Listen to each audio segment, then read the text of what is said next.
Today we dive into a monster opening, the Hsalasz Gambit. White boldly sacrifices a pawn right from the start, aiming for rapid development, open lines, and immediate attacking chances. It's risky, it's sharp, and if your opponent isn't prepared, it can turn into total chaos on the board. I decided to analyze this position more carefully, and it turns out that white actually has a pawn majority on the king side, which can always be pushed forward to create attacking chances. For example, when the black knight develops, white gains many interesting opportunities to attack. Let me show you the main line. In most cases, your opponent sees that the pawn is under attack and they will try to defend it with their knight. Then, you add one more attacker with your own knight, and they bring in an additional defender with their bishop. After this sequence, you essentially stop worrying about that pawn and continue developing your pieces naturally. Although black has an extra pawn, there is a hidden drawback. That pawn actually blocks their own bishop. As a result, the bishop becomes very passive, almost like a tall, useless pole standing in place. Moreover, if we continue along this line and both sides simply develop their pieces casually, it already becomes a serious mistake for black, even though it may not look like it at first glance. The reason is that it allows white to play the pawn to e5, which is one of the key attacking ideas. With these two pawns pushing forward, the black knight is forced to move, and as it does, white gains the opportunity to unleash the famous Greek gift sacrifice. Bishop captures on h7. This immediately wins the game, because the black king is forced to recapture. After that, white plays knight to g5, creating a devastating attack. Perhaps you already know this tactical idea, but if not, let me quickly explain. White delivers a check to the king, forcing it to move. If the king retreats back, then white simply brings the queen out, threatening queen to h7 checkmate. The only possible attempt for black is to try to escape with the king. However, there is a forced sequence that is important to remember because it appears in many different openings whenever you use the Greek gift sacrifice.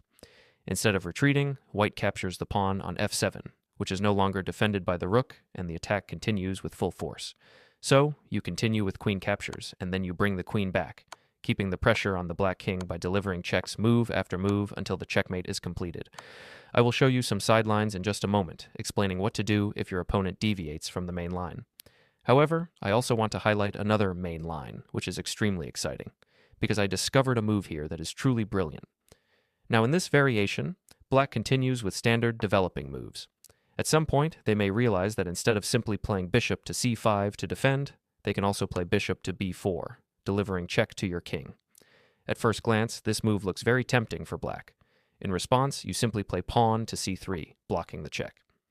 After the exchange that follows, the great thing is that it helps you develop your knight.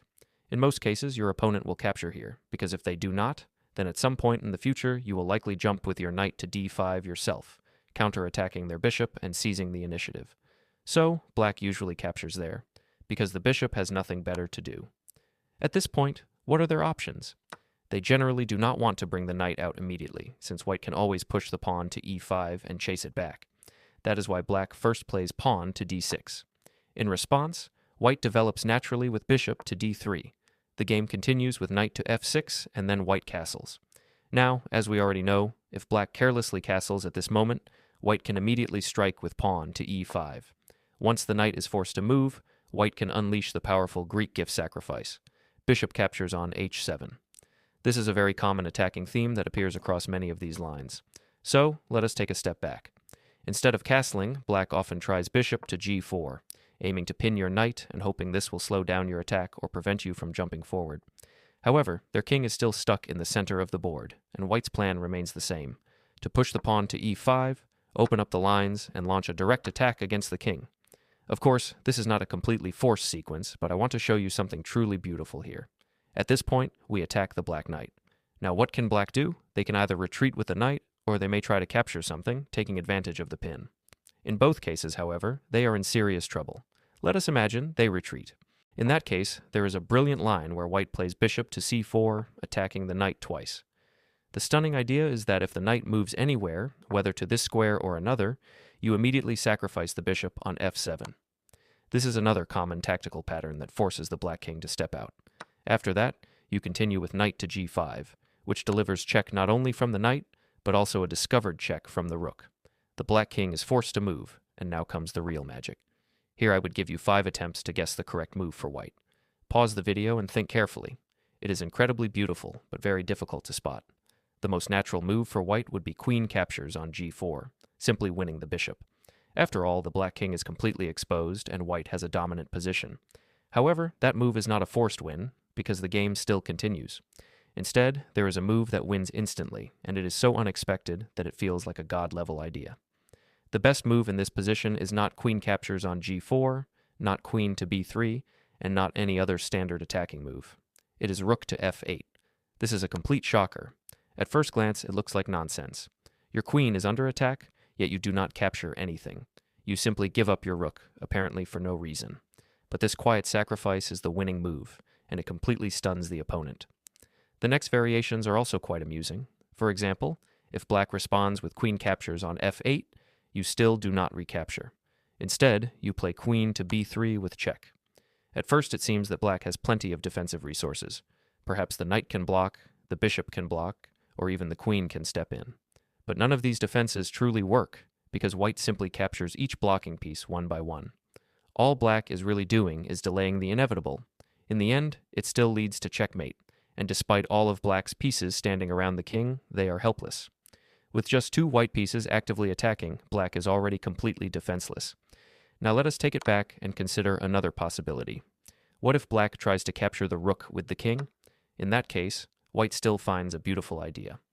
The winning blow is subtle, queen to f1. The point is that white has vacated this square earlier, and now the queen slides into position on an open file. Wherever the black king goes, whether to g8 or to e7, it no longer matters. The move queen to f7 then delivers a checkmate. Finally, there is another tricky attempt black might try. Suppose they play knight captures on c5, attempting to take advantage of the pin. Here, white uses a very rare tactical pattern known as a counterpin. You move your piece away from the pin, and at the same time, you put the black knight under a pin of its own. In other words, while black tried to pin your knight, you turn the tables and pin their knight instead. The result is that black loses immediately, and white's attack remains unstoppable. White will eventually capture the black knight, either with the white queen giving check or with the white knight. Black may try to trade something, but after white knight captures on e5, white attacks both the black queen and the black bishop while preparing discovered checks. For instance, if white knight captures on g4 with check and black tries to recover, white still wins. If the black knight recaptures, black loses the queen. If black captures elsewhere, white continues with white knight to f6 check, followed by white rook captures on e1 check. In the end, white wins an extra bishop and has a completely winning position. And just like that, with precise attacks and brilliant tactics, white wins decisively. Thanks for watching, and keep practicing these sharp ideas. Thanks for watching. If you found this video as helpful for you, then like and subscribe. See you in the next one.